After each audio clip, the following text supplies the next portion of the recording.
This is Theremin 30. 30 minutes of theremin music, news, events, and interviews with a new episode about every 30 days. Now, here's your host from Denver, Colorado, USA, Rick Reed. Hello and welcome to the only regularly scheduled podcast devoted to theremin music and events. This month I've got music from Canada, Norway, the USA, and Spain, and I'll be visiting with Mickey Delp about the new Theramorph gesture-controlled synthesizer. Let's get started now with brand new music by Stephen Ham from Vancouver, British Columbia, Canada. Stephen is releasing his very first studio album this month. The album is called Theremin Man, and the first single is Space Sister. In a few minutes, I'll tell you how to get a free download of this song.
Come in spaceships and land in the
That was Space Sister by Stephen Ham.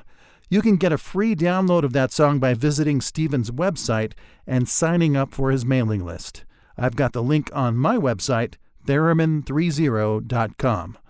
Also, check out the music video to Space Sister. It's on the Theremin 30 playlist on YouTube.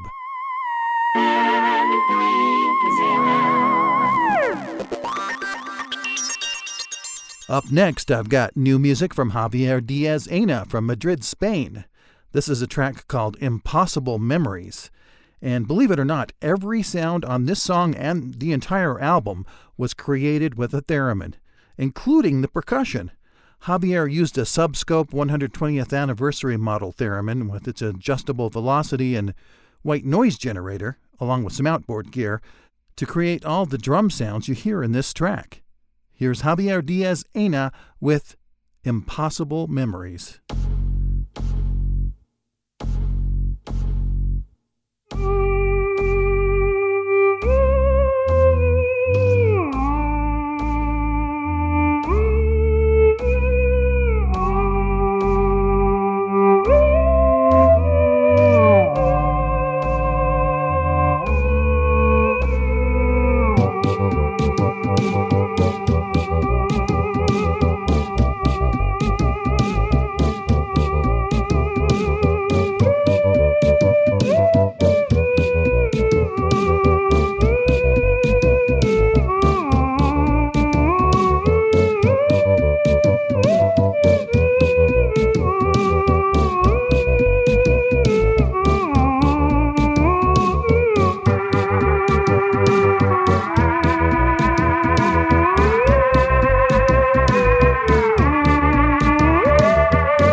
That was Impossible Memories from the new Ceremonial 2 album by Javier Diaz-Ena.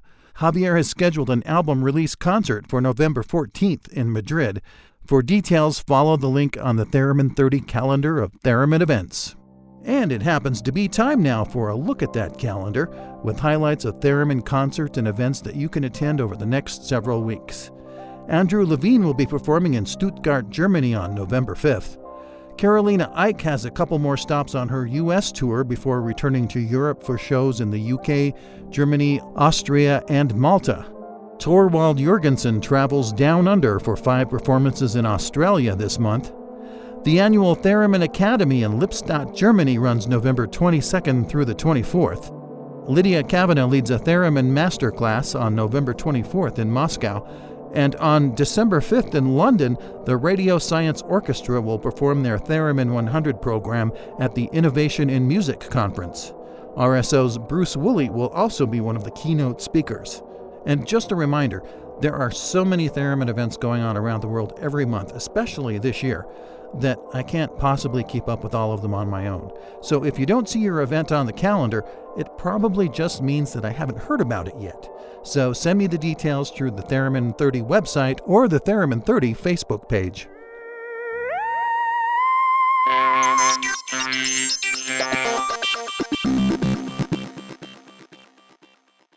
Just a few weeks ago in New York City, multi-instrumentalist Rob Schwimmer celebrated the 20th anniversary of the Theremin Noir album by getting the trio back together for a one-off performance at the Progressive Chamber Music Festival in New York City. Rob was kind enough to send me a track from the Theremin Noir album to play here on the podcast. He wanted me to remind you, though, that this recording was made shortly after he started playing theremin 20 years ago, and that he plays much better now. Here's Rob Schwimmer on the Moog Melodia theremin, with Mark Feldman on violin and Yuri Kane on piano, with a song called Twilight Landscape.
That was Theremin Noir featuring Rob Schwimmer. You can catch Rob on stage in a benefit show at the Brooklyn Conservatory of Music on November 8th.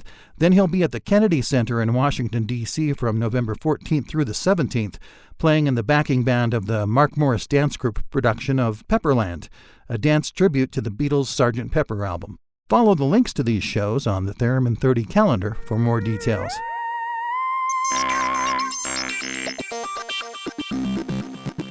After the break, I'll visit with Mickey Delp about the new Theramorph gesture-controlled synthesizer. Then I've got some really cool experimental music from the Bergen Impro Storband from Bergen, Norway. So stay tuned.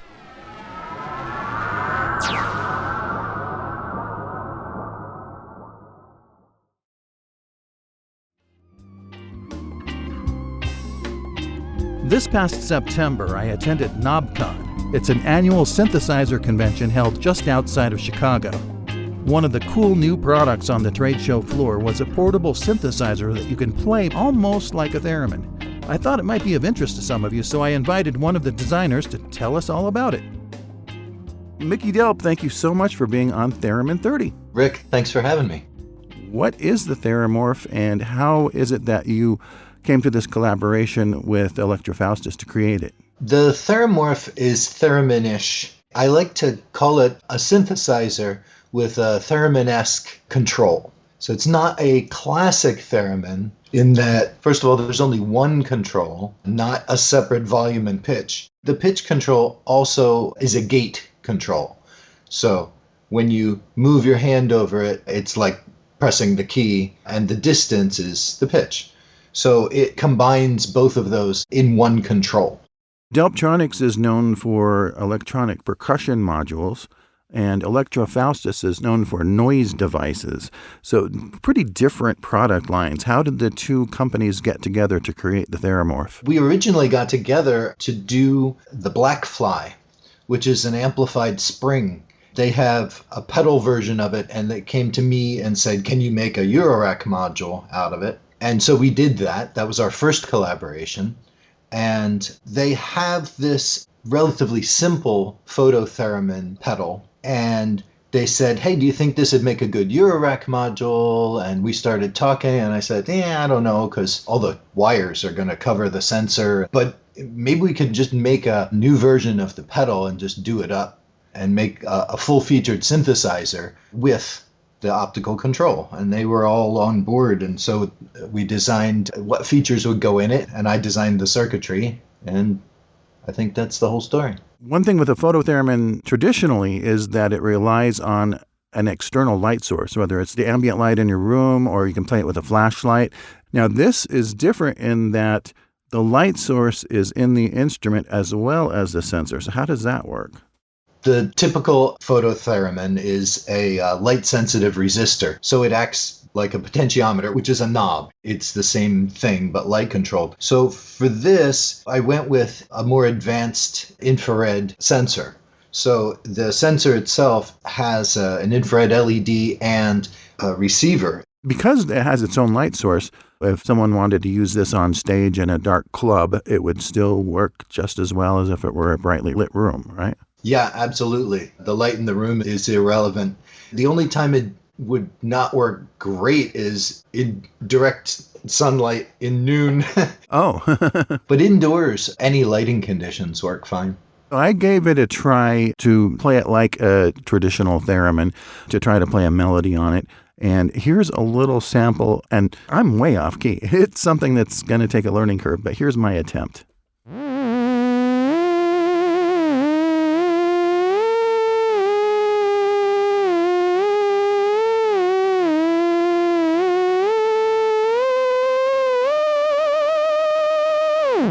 Ouch, the ending there. The gate was open the whole time that I was playing, so that's why you hear a continuous tone. If I wanted to have silence between the notes, I'd have to raise my hand out of the field that it's sensing. Thereminists are used to having their pitch control hand in place and using the other hand for the volume. And you have to adopt a different style with this. You have to move left and right to get out of the beam. That's what I was doing wrong. Yeah. So it's moving left and right to turn it on and off, and then up and down for the pitch. And it doesn't have a fluid volume control like a traditional theremin, but it does have an attack decay envelope like a synthesizer. Now, one thing I thought was interesting about the control that's different than a theremin is that you can adjust whether you want the pitch to go up or down depending on which way your hand is moving. When we first started showing prototypes of it, a lot of people asked about that. What if I want to reverse the response? And so we definitely added that. The other thing that I like about it is that you can control the range. It's got an 8-octave range, but usually I don't want to play in that much space. So you can lower that down, anywhere from 1 to 8 octaves. In the next little sample I'll play for you, this is kind of a UFO sort of oscillation effect.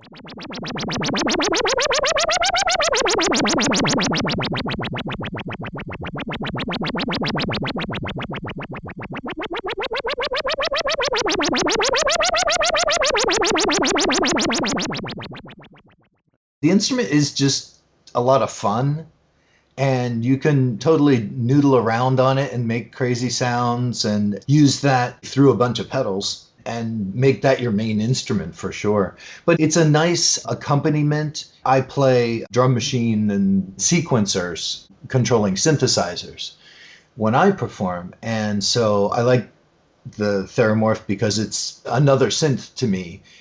It's got all the controls that you would want in a basic synthesizer.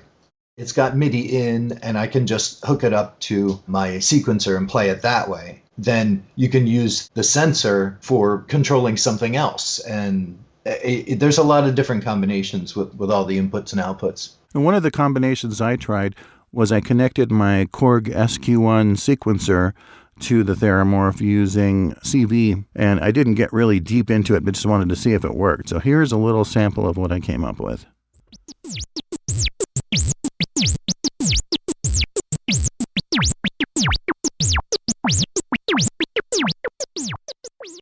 I was curious to see if I can control this device with a theremin. So I have a Moog Etherwave Plus, which has CV outs, and I have a couple of samples here. The first one is more of a subdued sound, but it's using some of the oscillation in the Theramorph.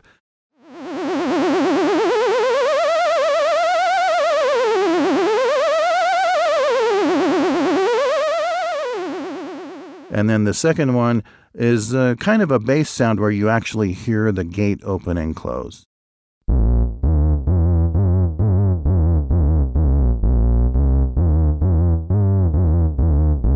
Yeah, if you give it a longer release time and then modulate the filter with the envelope, then you'll get like that classic bass synth kind of sound with the filter sweep on the decay.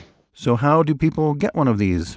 You can get them directly from Delptronics on our website or Electrofaustus on their website, and it's now going out to more distributors as well. Perfect Circuit has it now. Well, thank you very much for letting me borrow the EF202 Theramorph from Electrofaustus and Delptronics. Well, thanks for having me on the show. If you have a product, album, or event that you'd like to talk about on the podcast, please let me know. There's never a cost to you to be an interview guest. You just have to have something interesting and theremin related to discuss. Look for further details on the Theremin 30 website. With the time we have left, I want to play an excerpt from a really cool recording sent to me by Sindri Sortland, who plays theremin with the Bergen Impro Storband, an improvisational music collective based in Bergen, Norway. This track features about a dozen musicians and was composed by collective member Knut Vaga, with liberal improvisation by all of the musicians involved. The entire track is about 20 minutes long, and you can listen to it on Spotify or Amazon Prime. I definitely recommend headphones. Here now is the Bergen Impro Storband with a track called Ad Lib.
That's all the time we have for this month. I want to thank Stephen Ham, Javier Diaz-Ena, Rob Schwimmer, and the Bergen Impro Storband for providing the great music, and Mickey Delp of Delptronics for being my interview guest.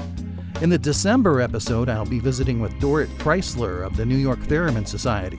She'll be giving us a sneak preview of the new Theremin 100 compilation album due out next month. If you have music you'd like me to play in the December show, please contact me through the website or the Facebook page. As always, thank you for tuning in. You've been listening to the Theremin 30 podcast. Visit Theremin 30 on the web at theremin30.com.